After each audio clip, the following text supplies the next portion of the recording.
Bueno, pues lo primero agradecerte, Elina, por tu tiempo y por darnos esta entrevista. Elina, después de leer el artículo, que empieza con un fragmento de poesía del amenazado de Borges, pensaba que, hablando de amor, dedicas gran parte del artículo a hablar de la mujer y de la madre. ¿Podemos pensar en una estrecha relación entre la madre, la mujer y el amor? Bueno, primero agradecerles esta entrevista, me pone muy contenta hacerla. Eh, sí y no, y sí y no. Parte del artículo lo dedico a diferenciar lo que es el amor materno del amor femenino. Me parece muy importante y ahí tenemos que hacer un breve recorrido, muy breve, por Freud y por el aporte de Lacan.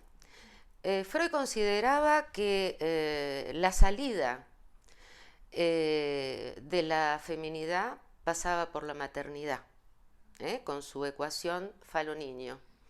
Pero lo que vemos en la clínica y lo que vio Lacan es que el amor filial, el amor materno, no resuelve la problemática de la feminidad. Es decir, que eh, la cuestión de la madre tiene que ver con el tener un hijo. Todo lo que tiene que ver con el tener para el psicoanálisis es del orden de lo fálico. Y lo fálico es tanto para hombres como para mujeres. Lo que sucede es que Freud visualizó que la relación con el hombre en la mujer es errática, no en cambio con el hijo, porque la problemática del amor en la mujer tiene que ver con el ser, ser mujer. ¿Qué es ser mujer? Una pregunta que cada mujer tendrá que contestar a lo largo de su problemático camino de la feminidad. Y ahí está la cuestión del amor en las mujeres. En este artículo me dedico al amor heterosexual, es decir, al amor erótico heterosexual. Lo digo porque, por supuesto, eh, no me meto en otros jardines, porque bastante tenemos con esto. Pero creo que con esto contesto de alguna manera esta pregunta.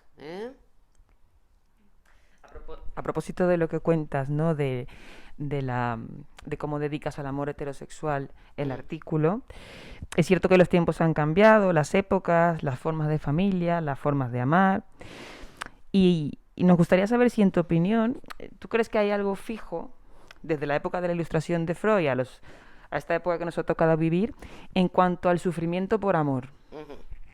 Bueno, lo que planteo en el artículo y que es una creencia, una certeza eh, grande que tengo a estas alturas de mi clínica, es que son las mujeres las que más sufren por amor. Los hombres están más dedicados a los asuntos civiles, al poder, a la gloria, esto desde los griegos. ¿eh?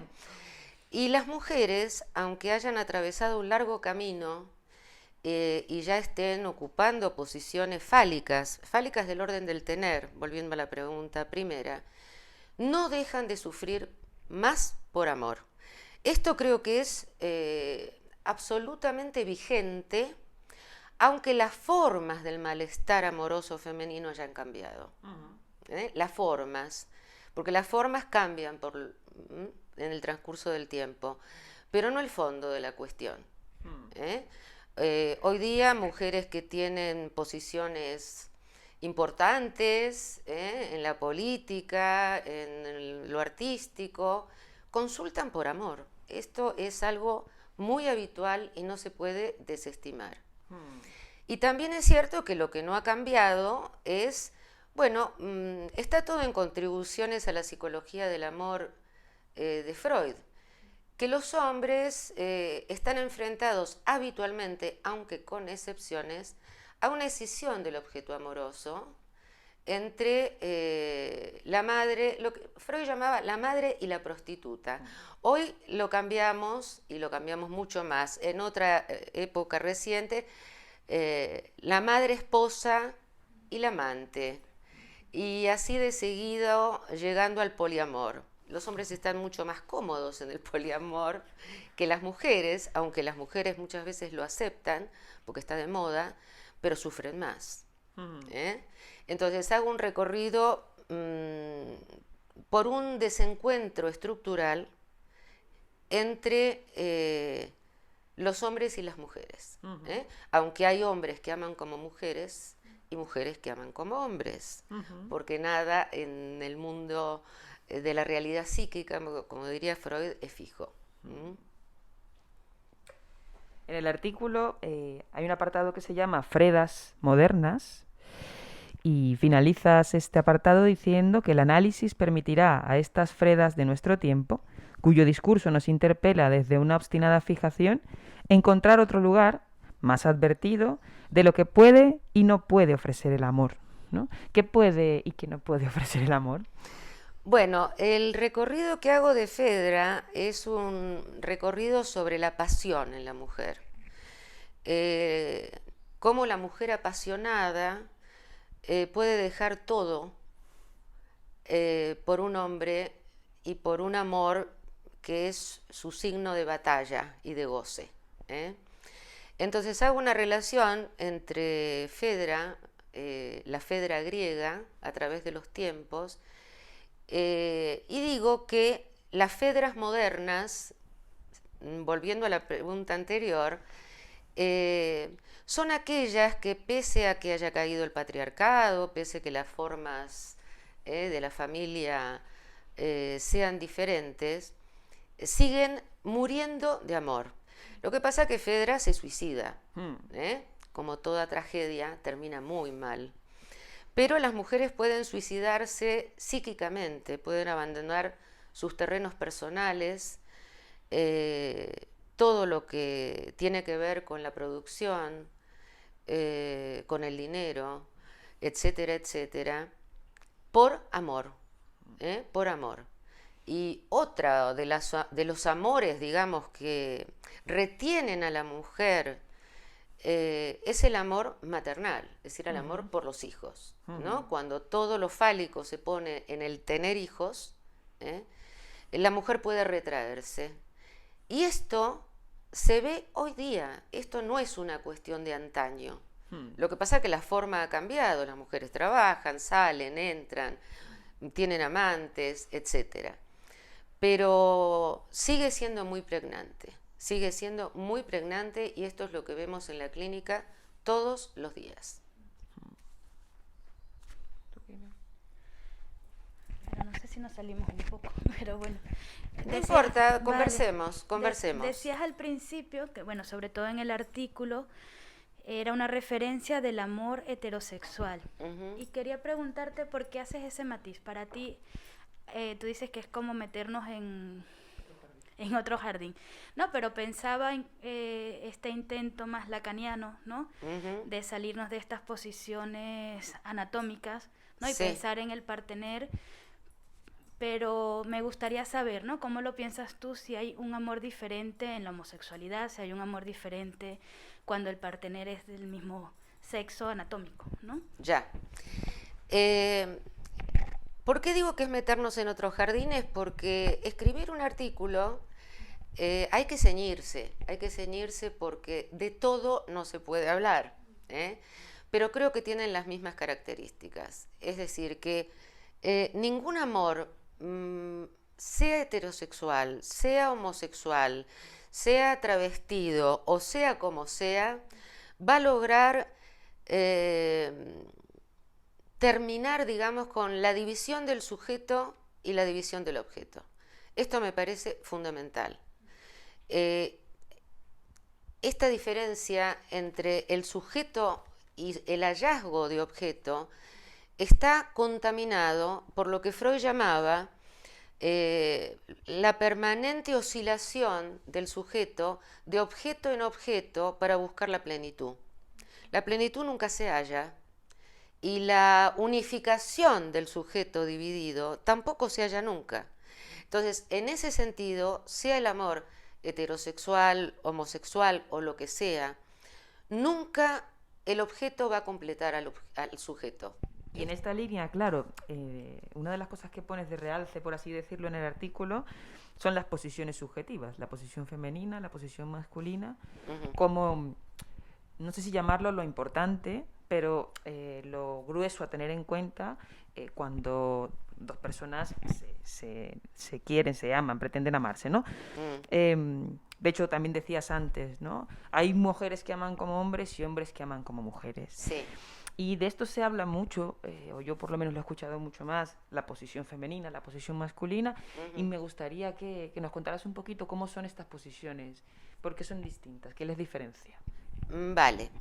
Yo creo que tanto la posición femenina como la posición masculina es algo a adquirir, y nunca del todo resuelta. Un análisis puede ayudar a que el sujeto pueda ver en qué posición inconsciente se halla, que no tiene nada que ver con la realidad biológica. En esto Freud se ha equivocado, la anatomía no es el destino. Entonces, ¿por qué decimos esto? Porque, por ejemplo, en la histeria, ¿no? Que es un cuadro habitual femenino, la mujer no está posicionada como mujer, está posicionada inconscientemente como hombre, está posicionada desde lo fálico. De la misma forma, hombres que siguen manteniendo inconscientemente un sometimiento al padre, se posicionan con las mujeres de una forma femenina y las mujeres toman la batuta, ¿no? La batuta de la relación. Esto es mucho más habitual ahora que antes. La posición masculina está muy rebajada en este momento. Los hombres están mucho más dentro de la familia, sobre todo, por el cambio de roles. Yo diría que hay una feminización, salvo aquellos que se resisten a la feminización. Y en las mujeres, poder posicionarse de manera femenina no es fácil. Es aceptarse como objeto de deseo de un hombre, cosa que la histérica rechaza. Y al mismo tiempo poder seguir posicionándose como sujeto en otras áreas de la vida. Difícil tarea. En algún momento del artículo también entendía yo algo como que es precisamente el amor el que puede, vamos a decirlo así, no sé si facilitar estos efectos de desencuentro tan difíciles para que sean menos difíciles, es decir, como que el amor es precisamente lo que puede hacer que todo este desencuentro y todo esto tan complejo sea posible, ¿no? Bueno, ahí tenemos que nombrar a Lacan, ¿no? Que dice que el amor hace condescender el goce al deseo. Esto es una puntuación importantísima. Yo hablo en el artículo del acontecimiento del amor, parafraseando a Badiou, porque el amor es un acontecimiento. Poco tiene que ver el amor, el encuentro amoroso, con encuentros sexuales, que pueden ser múltiples, sobre todo hoy día, en que están tan facilitados. El encuentro amoroso tiene que ver con un encandilamiento. Freud lo llamaba al enamoramiento una psicosis transitoria. Un efecto peculiar del encuentro que puede durar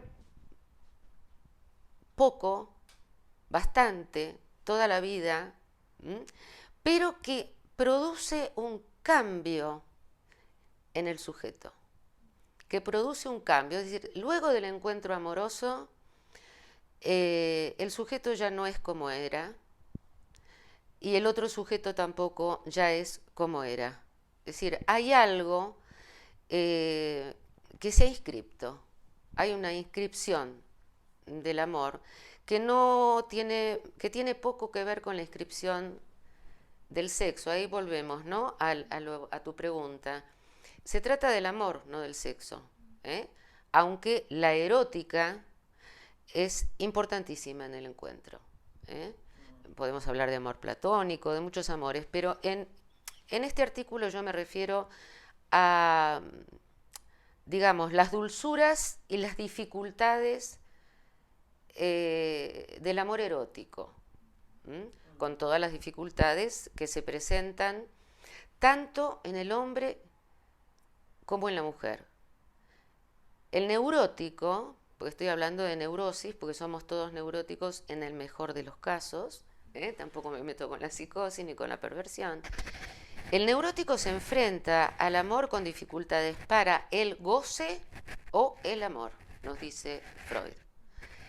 Generalmente, la mujer a la manera histérica, el hombre a la manera obsesiva. Este es el planteamiento central de Freud que seguimos viendo hoy. Entonces, las preguntas son las siguientes. ¿Por qué, por ejemplo, del lado hombre, por qué si la amo no la deseo? Una problemática habitual. Del lado histérico, ¿por qué si de pronto él dice al fin amarme, ya no lo amo y me voy a buscar otro amo sobre el cual reinar? Dice Lacan en una frase tremenda. Entonces, los desencuentros son estructurales, pero a pesar o por ellos hay encuentro. ¿Qué es lo más maravilloso de la vida? Lo más maravilloso de la vida. Pero si estamos advertidos de que no hay fusión total, amor completo, el encuentro de la media naranja, el príncipe azul, que ya están desteñidos, como dicen las feministas, la mujer ideal, formas míticas que se ven en la búsqueda amorosa, pero que inevitablemente caen con el encuentro con la real del otro cuerpo. Y me encantaría escuchar, cómo relacionar todo esto, no sé si la pandemia con el amor, o la pandemia hoy, o la pandemia... Con la pandemia. Con la pandemia y la vida, ¿no? Sí, yo tengo una idea general de que la pandemia no ha creado nada, sino que aparecen como en un espejo de aumento las patologías que ya venían de antes. Es decir, que la tarea del analista en esta pandemia es conectar este mal epocal tremendo que nos ha tocado con los síntomas de cada sujeto. No creo que no se pueda hacer una consideración general sobre depresión pandémica, angustia pandémica. No, hay que visualizar el uno por uno. Pero la pandemia lo que también ha aumentado es algo que ya veníamos viendo, que es el goce del uno, ¿no? Lo que podríamos llamar el goce del uno, que va en contra del amor, justamente. El goce del uno ya estaba desde hace mucho tiempo, sobre todo por la aparición de Internet, en el goce de la pornografía, del sexting, como se llama ahora, que es el sexo por Internet, que no deja de ser un goce del uno. Todo esto está agrandado por la pandemia. Claro, y el encuentro con el otro ha sido imposible por un largo tiempo y sigue siendo difícil por la paranoia de la pandemia, el miedo al contagio. El miedo al contagio. Ahora estamos vacunados, ahora la cosa está diferente, pero la pandemia ha aumentado una relación con el goce autoerótico, diría Freud, que gana la partida, gana la partida. Justamente la partida del amor es una partida que hay que ganar para conectar con el otro amorosamente. Y esto, si fue siempre difícil, ahora lo es más. eso es lo que tenía un poco ganas de decir en torno a la amplificación de la pandemia del goce del uno.